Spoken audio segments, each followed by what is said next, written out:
When President Trump met an unknown sergeant, no one expected his words to change the lives of millions of veterans. In this gripping story, you'll see how one man opened eyes to dire problems while helping veterans with their systems. But what happened next? Why did Trump personally intervene in the life of a simple soldier and make a dramatic difference? Watch until the end to find out how this battle for justice went viral and changed the country. The White House was full of noise and bustle.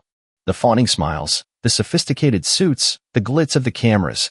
Everything seemed perfect at yet another international ceremony for international representatives and high-ranking guests. But in this seething sea of elite figures, there was one man who was completely out of place. Sergeant Daniel Briggs stood apart, an alien element, watching the events from afar. His gaze was complex, but not on the beauty of the balls, not on the flattering words that were heard around him. He simply stood, but his face said it all. Inside him, his own personal war was going on. Fatigue, despair, and disappointment were present in his every movement. He was a veteran, and for him this day meant nothing but pain. Suddenly, everyone's attention was on him. President Donald Trump, standing on the stage, exchanged glances with several military dignitaries. But his gaze lingered. Something about Briggs caught his attention. He broke away from the conversation and strode purposefully toward the lone Marine. "What's wrong with him?" Trump said, turning his attention to the lone soldier. His voice was firm, and despite the festive atmosphere, there was a seriousness to it. He moved toward Briggs with such determination, knowing that this moment would change something. As the president approached, Briggs tried to contain his emotions, but it was difficult. There was something in Trump's eyes that made him speak. Not just for the sake of appearances, but because he felt there was a chance to be heard. "Sergeant, what do you think of yourself?" Trump said, looking Briggs straight in the eye. Briggs hadn't expected the question. For a moment, he felt like he was the only person in the vast room, standing face to face with the president. It wasn't just a greeting.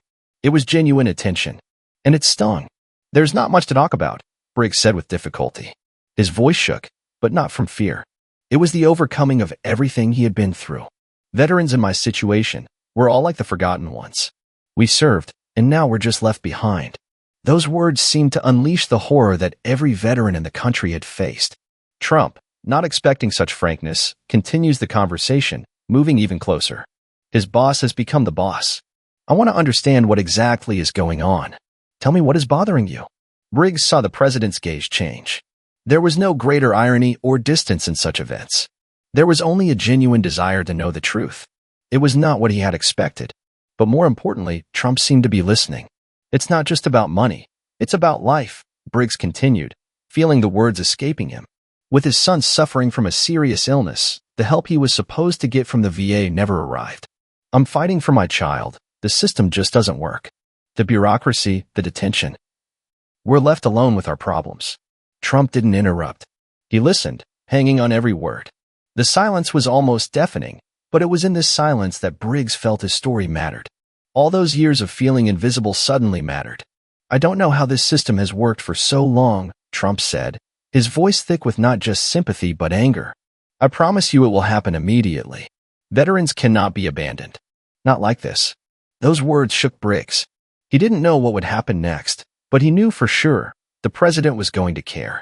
This was more than just a conversation. This was the moment when everything could change. And in that moment, Briggs felt like his fight was just beginning. What happened next? Can the president's words become reality, or is it just another empty promise? Don't miss how this meeting led to a real revolution in the lives of thousands of veterans. Sergeant Briggs stood like a stone statue as Trump continued to speak. But his inner world was far from static. With every word the president spoke, he felt emotions he had been holding back for years rising. In that moment, his eyes were clear and determined, and he suddenly realized that this was not just a conversation. This was an opportunity. "You're right," Trump continues, pausing. "The system has to support those who have given their lives for this country. We can't continue to let it operate the way it does. We need intervention. Serious intervention." His words weren't just Chinese babble. There was a genuine determination to them that made Briggs lean forward slightly, so as not to miss a single detail. But before Briggs could answer, his face changed again. He was ready to open up and tell the whole truth, but he didn't know where to begin. The system was too expensive, too ruthless, too many layers. There were too many complications, too many disappointments. He had fought for everyone who had ever worn a military uniform, and he knew how hard it was to get to the truth. "What do you propose, sir?" His voice was unsure, but his eyes were determined. He was ready for this moment, even if he didn't know what would come next. Trump stood a little closer, his face now determined and whole. "First, we're doing a review of the entire system, starting with the VA. And we're going to work with you to make sure you get what you need. We're going to make sure no one gets left behind." Briggs froze. He felt the weight of his breathing. All this time he had believed that his struggle was futile, and no one could hear his cry. But first came the president, who offered not just words, but real steps. For a moment he wondered if he should believe him. "Seriously?" Briggs asked, not hiding the offer. "Do you really want to change the system?" Trump looked at him steadily. "Not just want to. I will. But we need more people like you. We can't change this without the support of those who really know how the system works from the inside."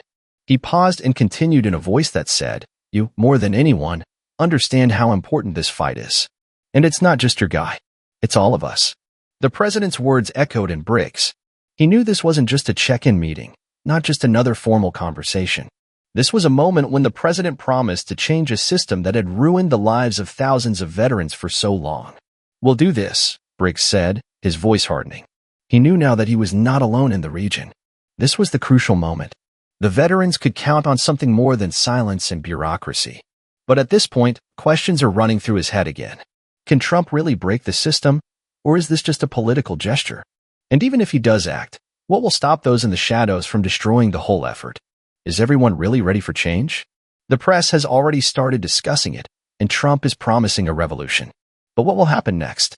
Promises are just the beginning, and this is not over yet.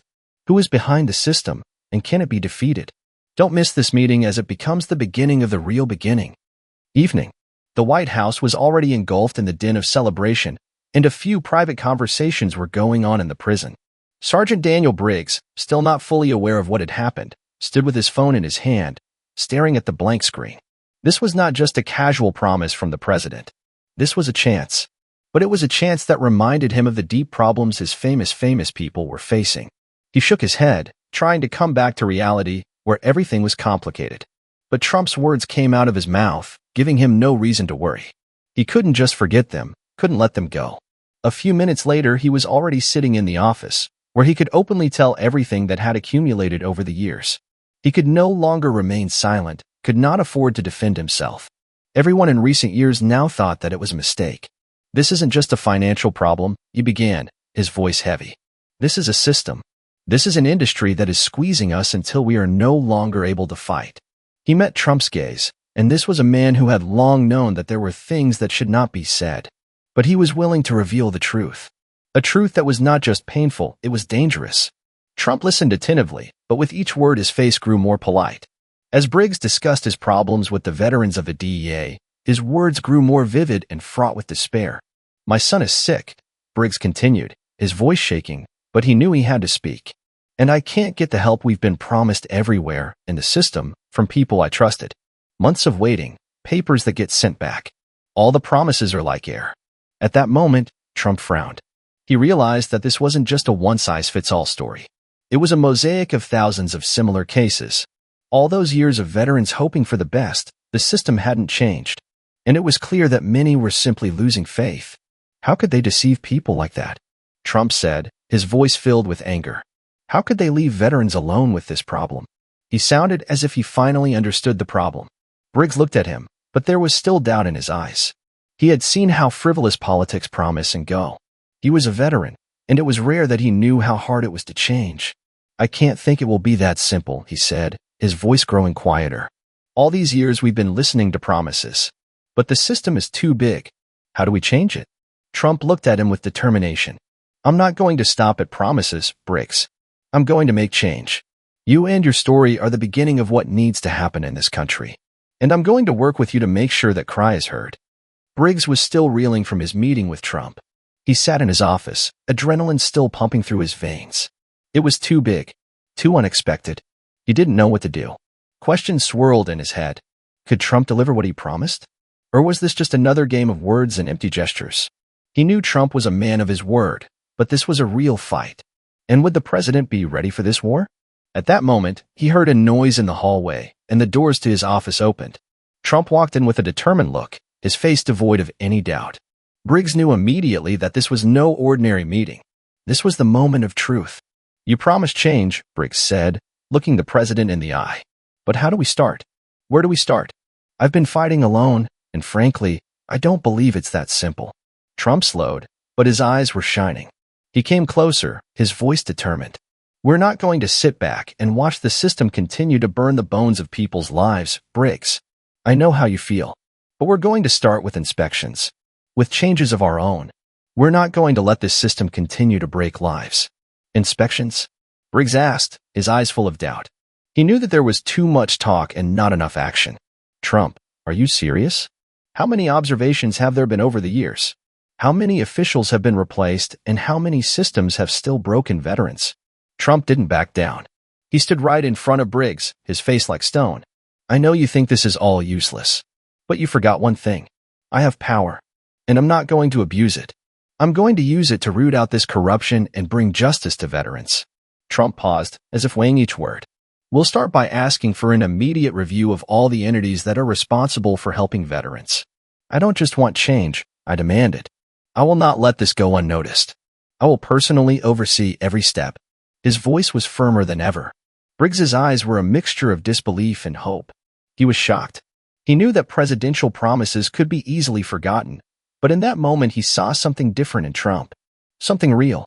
"I promise you that your case will not be ignored, and neither will anyone else.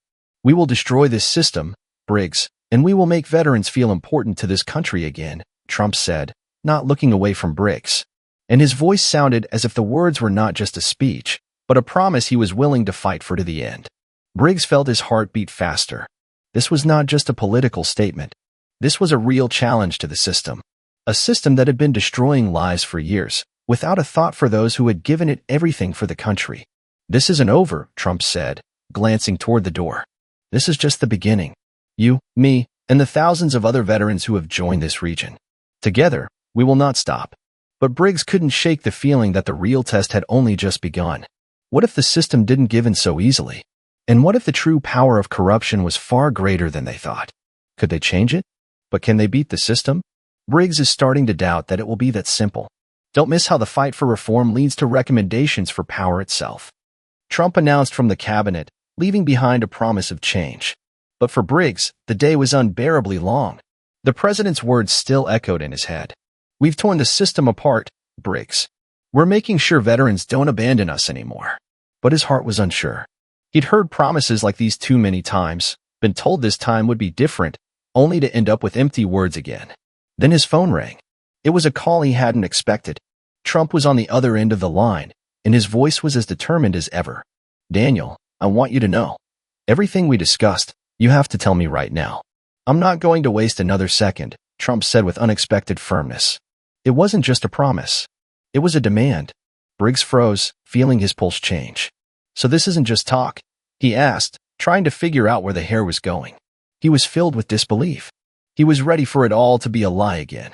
"No, Daniel, these are not just words. We start with audits. We will go all the way," Trump responded, sounding as if he were ready to wage war on the system. "I want you to prepare. You will process this process. We will not let them get away with it." Every word the president said cut into Briggs like a hot knife. He didn't know what he was thinking more about, fear or hope. He never thought that one of the highest-ranking officials in the country would take such a step to fight corruption within the system itself. And yet, in his mind, there was still a very important question. What if all this doesn't work out? A few days later, the situation took an unexpected turn. Trump made an emergency statement in the news. He immediately launched a full audit of the VA. He publicly declared that the system that had betrayed veterans for so long would no longer have a right to exist in its current form. "This isn't just a system. It's a network that is strangling those who have given their country everything," the president said. Trump's words struck like lightning. Instantly, every country was in earshot. The press, politics, and the public immediately began to discuss what exactly this statement meant for the future. Some supported, others doubted. But everyone asked one question: can they really break this system? Briggs felt his heart begin to beat faster. He didn't know what anyone was thinking. It wasn't unbelievable, but it felt like he was on his way to something bigger than just his personal struggle. He had become a symbol. He knew his story wasn't the point. Thousands, if not millions of veterans were waiting for this moment. But there was one thing. The system wasn't just broken. It was brutal and merciless. And nothing Trump said could work. Behind those words were forces that don't give in easily. By this time, work had already been done in Washington. Trump had personally requested investigative reports and was putting pressure on those who could stop the changes. But Briggs knew that everything would not be decided on paper. Everything would be decided in the fight for real change. We're not stopping, Briggs. This war is just beginning, Trump said one last time before ending the call. What happens when every country starts demanding reform? How does the system respond to the determination of Trump and his new allies? Will they be able to undo all the years of betrayal, or will it all end in another failure? Expect some unexpected twists. The moment that had been talked about for so long had finally arrived. The entire country was watching with bated breath as the turnaround took place in Washington. Trump had kept his word, and the system that had torn veterans' lives apart for so many years was under a cruel microscope. But the shocking moment came when veterans began to emerge from the shadows to tell their stories. Trump said he has our back. We can't stay silent any longer. The words echoed everywhere. Veterans whose names had long been forgotten, their suffering erased from history, are now alone in their worries about their suffering, their support, and their recent attempts to get help from the VA. It all started when Briggs saw the messages pouring in on his phones and social media. Veterans from all over the country, from small towns to large cities, began sharing their experiences live on air. It wasn't just outrage, it was a protest, one that sounded like they were ready to stand up for the truth. For a long time, no one listened to us, one veteran said in a television interview, his face tired but determined. I stood in lines, waited on the phone, and was forced to acknowledge not only the bureaucracy but the systemic cruelty. They just ignore us. The words were chilling. But what was even more amazing was the thousands of veterans who supported him in the comments and messages, affirming his every move. They began sharing their personal stories, months of waiting, days spent trying to get through to the right person, and endless paperwork sent to places they weren't wanted. It was a cry that no one heard. But now it was echoing in every corner of the country. Briggs, sitting in front of the TV, couldn't believe what he was saying. He alone knew that his story was just commonplace. He knew that his own limitations were just a drop in the ocean, but now all those drops were starting to gather into a visible flow. A flow that was irreplaceable. Trump said he's got us, but for how long? Briggs asked himself, but couldn't find an answer. He saw how every country was now beginning to ask the same question. In one of the late-night TV shows, the leading leader of the Veterans Committee noted, "We are seeing the beginning of solidarity. Thousands of people who have been silent all these years are now speaking out about their region in all seriousness. But will they be able to get what they were promised?" Meanwhile, new names appeared on the screens. Every word the veteran uttered sounded like a revelation. As if all these years no one wanted to know the truth. But now it will be revealed by the army of veterans themselves. 2 years without help, said another veteran. I just couldn't imagine that I was left alone with the system. I, who was fighting them, had to be patient. With each new story, it became clearer. The system was not just ineffective, it was cruel and indifferent. These were no longer just complaints. These were living testimonies that destroyed all illusions that the system works. Briggs realized there was no going back.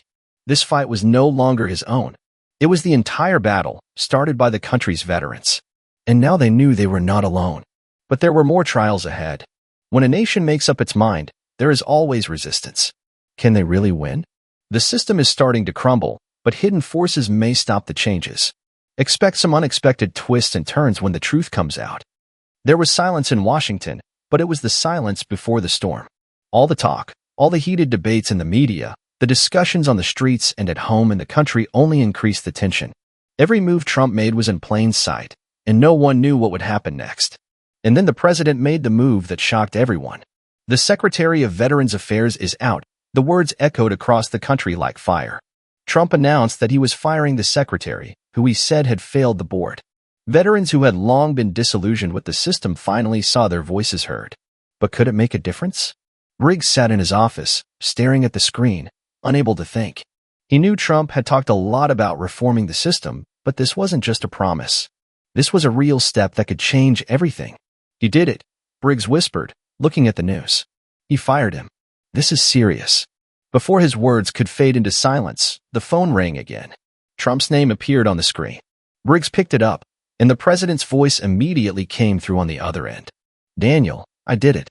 The secretary is no longer in his seat. I think it was the right decision. The system needs to change, and it's going to start at the top, Trump said with a firmness Briggs had never heard before. What does this mean for us?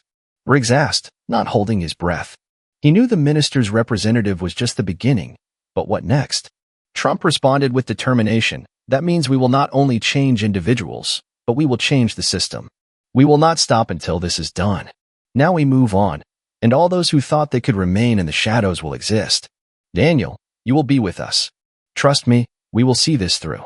The president's words sounded like a message to those who stood in the way of change. For Briggs, it was both a relief and a new fear. He realized that their struggle had reached a new level. The sacking of the foreign minister, that the confrontation at the heart of the system was just beginning. Nobody thought we'd get to this point, Briggs said, glancing at the documents and letters he kept in his office. The papers were a record of all the struggle, all those years he and thousands of other veterans had spent trying to break through the bureaucratic wall. Trump held his ground, his voice full of determination. You're going to be part of this process, and I want you to prepare. We've started the review, and no one is standing by. The system will collapse if we get it right. Briggs felt his heart beat faster. He was part of something bigger. He wasn't just someone standing on the sidelines anymore. He was part of a team that could break down the barriers that held veterans back. But the question arose in his mind again. What next? He thought. Can they really change the system? What happens when the system starts to resist? Who will stand in the way of these changes? And what happens when everything starts to collapse? Expect some unexpected decisions in the next chapter when the moment of truth arrives. Briggs stood at his apartment window, looking out over the vast cityscape. But his eyes were not where they were. He was thinking about what he was about to do. He knew that this would be more than just another step in the region's history. This was the moment when his voice, his suffering, became part of a much larger story. He was ready. He knew that this battle for veterans, for everyone who served and was forgotten, was underway. It's time, he said quietly to himself, swallowing the lump in his throat. With each passing day, it became clearer. Trump was not giving in. He was still looking for a way to make more changes at the VA. But it was no longer just a matter of words. Briggs was no longer just an observer. He was leading the historical process. At that moment, his phone rang again. The number Briggs knew by heart appeared on the screen. It was Trump. Are you ready? The president asked, not wasting time on greetings. His voice was beautiful, as he himself felt that this moment could change everything. Ready, Briggs replied, not hiding his excitement. He knew it wasn't just a word. It was a signal to the nation that veterans could finally find real help. Great. You'll be in Washington tomorrow, Trump said confidently. You'll be with us, and your voice will be a voice. We'll all work together to reform the system. You'll be taking that message everywhere. They've got to understand, we're not going to back down. Those words made Briggs feel his chest fill with determination. He knew this wasn't just a political statement. This was the beginning of a series of variables that would affect the fate of thousands of veterans. But there were many questions ahead. If the system was to remain protected, what would they have to do? The veterans would fight to the end, but would they be able to break through? Hours later, Briggs was standing at the airport, ready to leave for Washington. He felt the tension building with every step. He knew this would be more than just a meeting. This was the moment when his life, the lives of all veterans, would change the course of history. Now, as he watched the people rushing through the terminal, he thought that if this moment was missed, he would never be able to live up to the faith of those who trusted his recommendations. He knew that the future of millions of veterans depended on how he acted in Washington. But Trump's words kept playing in his head. He knew he couldn't turn back. We won't stop, Briggs. We're going to make this change happen. Those words were his belief, his strength. He was ready to fight, ready to see this through. As the plane took off, Briggs felt his resolve grow. He couldn't predict what would happen next. But he knew one thing. This war for veterans wasn't just a fight for reform. It was a fight for justice, for every life, every destiny that had been destroyed by the system. What awaits Briggs in Washington? Can he do what no one has ever done before? Destroy a system that has destroyed life? Questions, remnants, and the battle is far from over. Don't miss how the story culminates in this chapter. Trump made a decision that shook the country. He presented the minister with promises of reforms and thousands of veterans who are now fighting for their rights. Sergeant Briggs, who has become a symbol of this fight, came to Washington, ready to fight the system itself, which has been breaking fate for so many years. But ahead is not only victory, but also a real war for justice. Will they be able to win? A transition to a new era where veterans will be present, Or is this just another promise? Expect some amazing twists. Subscribe to our channel, like, and don't forget to click the bell to avoid publishing the hottest and most shocking stories.